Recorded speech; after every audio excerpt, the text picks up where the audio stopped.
Tragédia enorme, é isso mesmo, eles conseguiram. Luto da direita no país, luto de Bolsonaro, eles conseguiram isso, inclusive a humilhação.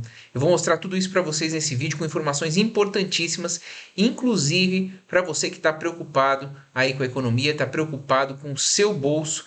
Informações de hoje quentíssimas para vocês, Brasília pegando fogo, e eu vou trazer tudo agora para vocês. Se você é novo por aqui, seja muito bem-vindo ao INSS Explicado. São vídeos diários sobre tudo que te interessa aqui, da política, para o aposentado, para o pensionista, para o idoso do Brasil, tudo que acontece no governo e que seja do seu interesse, que vai mexer no seu bolso, que vai te beneficiar ou vai te prejudicar, a gente traz aqui.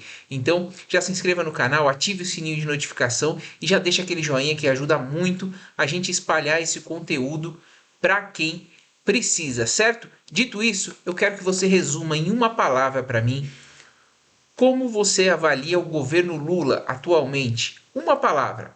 Defina aí em uma palavra nos comentários o que você está achando do governo Lula atualmente, certo? Dito isso, vamos ao conteúdo de hoje.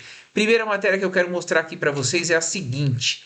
Lira diz que decisão de Dino sobre emendas causa intranquilidade legislativa e governo não tem votos para a urgência do pacote fiscal. O que isso tem a ver? Vou mostrar agora para vocês o que isso tem a ver, porque é do seu interesse. Hoje a gente já soltou um vídeo sobre a questão da maldade do governo contra o povo através do pacote do Haddad, e agora vai ser pior. Olha só, o presidente da Câmara, Arthur Lira, disse nesta terça-feira que a decisão do ministro do Supremo Tribunal Federal, Flávio Dino, sobre as emendas parlamentares, a quem ele não citou nominalmente, causa intranquilidade legislativa e que o governo não tem voto sequer para aprovar as urgências dos projetos fiscais.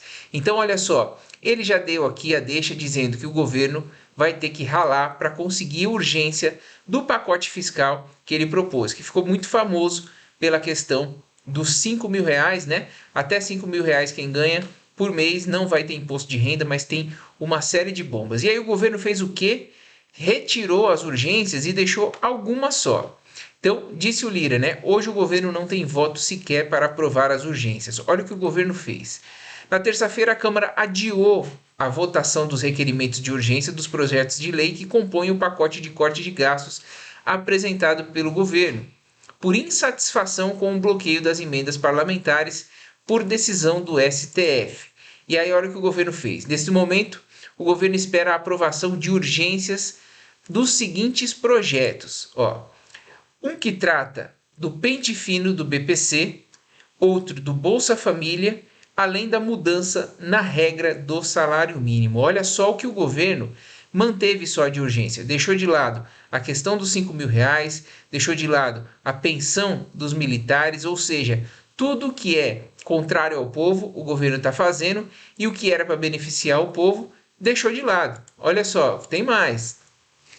Outro, ele aborda os gatilhos como a proibição de concessão, ampliação ou prorrogação de incentivo ou benefício de natureza tributária em caso de déficit e que ainda permite o bloqueio de emendas parlamentares. O governo ainda enviou à Câmara uma proposta de emenda à Constituição com mudanças nas regras de concessão do abono salarial, ou seja, vai diminuir o abono salarial, e o projeto que trata de mudanças de imposto de renda e também da previdência dos militares não foram propostos ao legislativo, ou seja, o governo deixou de lado o que anunciou, que era o principal, né? Que era uma medida talvez eleitoreira, o imposto de renda ficou de lado e a previdência dos militares, que é um absurdo, né? Nesse momento, a questão da morte ficta, que eu já expliquei para vocês aqui, deixou de lado, ou seja, o que geraria economia para o povo ficou de lado. E a PEC foi encaminhada então para a comissão, a CCJ, né, Comissão de Constituição e Justiça,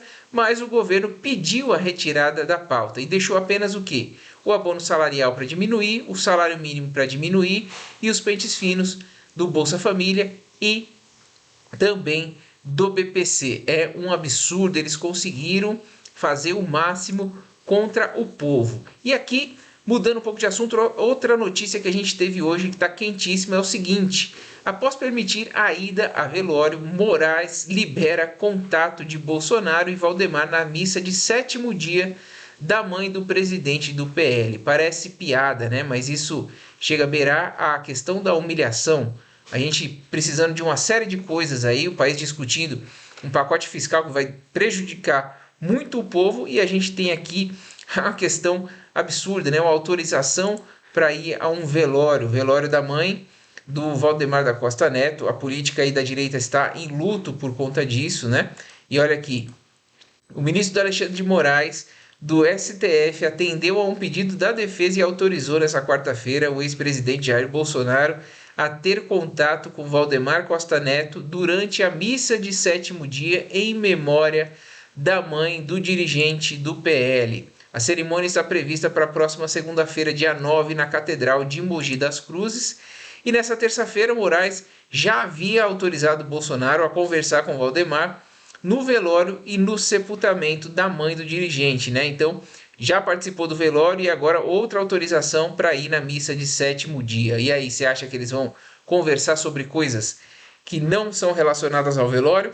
Ou você acha que eles vão respeitar a decisão do Moraes? Parece piada, mas não é, né, pessoal? Aqui, ó, Leila Caran Costa, ex-primeira-dama de Mogi das Cruzes, morreu aos 99 anos na madrugada dessa terça passada. Alvos de investigação sobre suposta tentativa de golpe de Estado, Bolsonaro e Valdemar estão impedidos de manter contato por ordem de Alexandre de Moraes. E aí, voltando ao assunto aqui, pessoal, das maldades do governo, outra coisa que o governo deixou ali passar e pediu prioridade na votação é o seguinte: é a retirada da isenção de quem tem doenças graves. Eles deixam de ser isentos e vão pagar a partir de um valor. O pacote de gastos anunciado, de corte de gastos anunciado nessa última quarta-feira pelo ministro da Fazenda, Fernando Haddad, restringiu a isenção completa de imposto de renda para pessoas enfermas com doenças graves,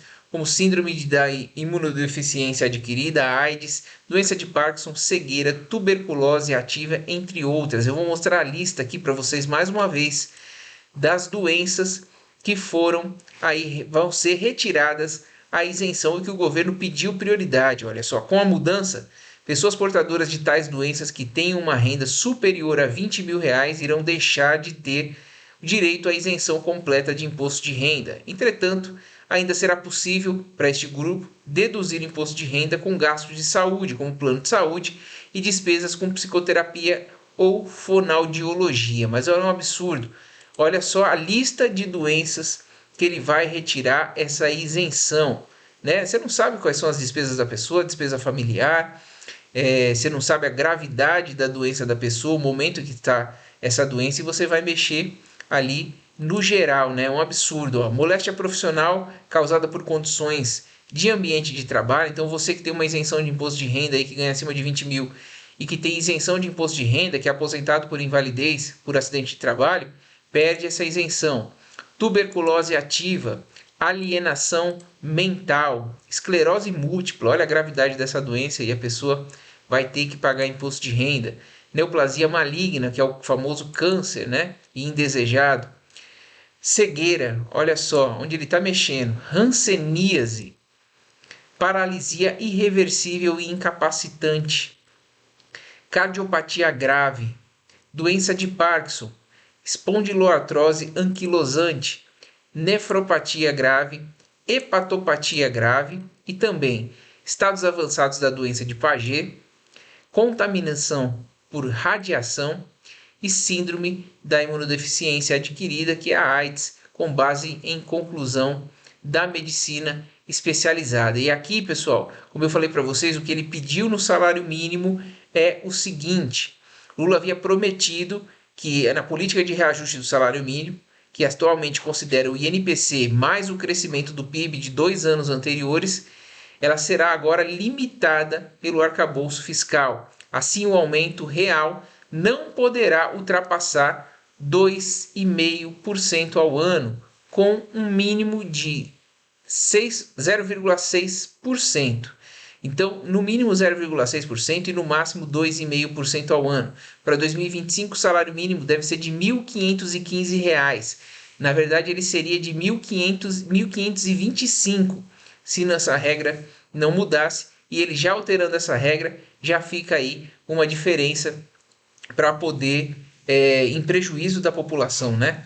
Aí são R$ 10 a cada mês a menos, né? Se já estava pouco o salário mínimo, mais essa regra era uma promessa de campanha dele e que ele está descumprindo.